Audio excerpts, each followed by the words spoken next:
Hello everyone, I'm Alex Dykes, and today we're inside a 2015 GMC Yukon taking a look at the rear seat entertainment system in the 2015 General Motors full-size SUVs.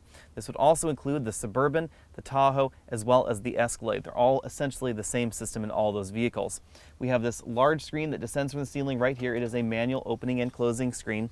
And then we also have this IR remote control that controls this screen right here. It actually clips into the ceiling right up here, and then you can take it down and then use it.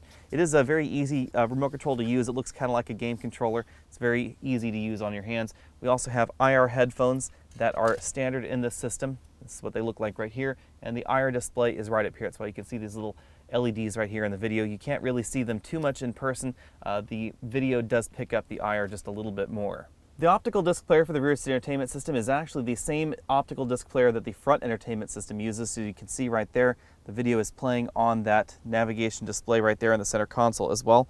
If we move to the back right here, these inputs are dedicated to the rear seat entertainment system only. So we have an SD card slot right there, USB input, composite video, and then we have a regular old headphone output jack right there, 12-volt power outlet, as well as a 120-volt power outlet to help you plug in your widgets, and then you can dock them right there. Now let's zoom in and take a look at the screen and the menu interface. This is one of my favorite rear seat entertainment systems because of this menu interface that the system uses. So if I hit the menu button right here, you can see we now have a menu system that's very similar to the IntelliLink system and Cadillac Q that's right there in the dashboard.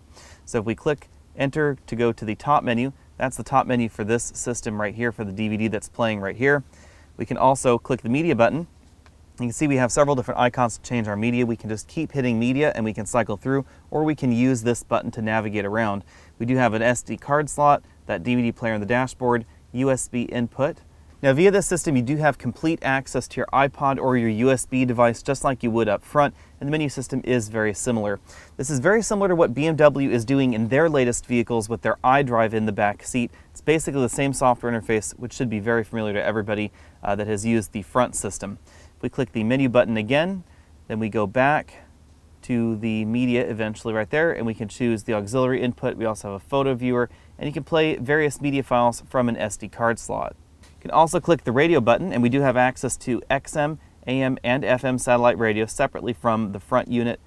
If the front unit is playing XM satellite radio on one of these inputs, then you do end up with the same input right back here. You can play different sources, front and rear, but if you're playing the same input, then you do need to be tuned to the same channel. So if the front is listening to Sirius XM satellite radio and the rear is listening to Sirius XM satellite radio, you don't get two different tuners, so you do end up having to listen to exactly the same program. Now you'll notice this remote control has screen 1 and screen 2 on it, and that's because there are certain GM vehicles that have two different screens in them. The one that we're in right now only has this single screen, so only screen 1 is actually active. As I said at the beginning of the video, this is actually one of my favorite rear seat entertainment systems available, and that's primarily because of the software interface. It's very attractive, it's very easy to use, and it's essentially the same as the software interface that you find in the front of the vehicle. That's very important to me because a lot of vehicles out there use a very different system for the rear seat entertainment system than the front entertainment system. So if you learn one system, you have to relearn it all over again for the rear seat system. But in vehicles that use the same software front and rear, it's a lot easier for someone to go into the front, go into the rear, and just know how to use the system. You'll find that in the latest Acura products, this General Motors system right here, as well as the latest BMW products, and it really does make that rear seat entertainment system a great deal more user-friendly. Thanks for taking the time to check out this video. Be sure and check out the full review on the 2015 GMC Yukon. You'll find a link for that at the end of this video. Go ahead and click that subscribe banner at the bottom of your screen so you can be updated on all of my latest videos. Go ahead and find me over at facebook.com/AlexOnAutos, Twitter as AlexOnAutos, and you can always email your questions to alex@alexonautos.com. I'll see you next week.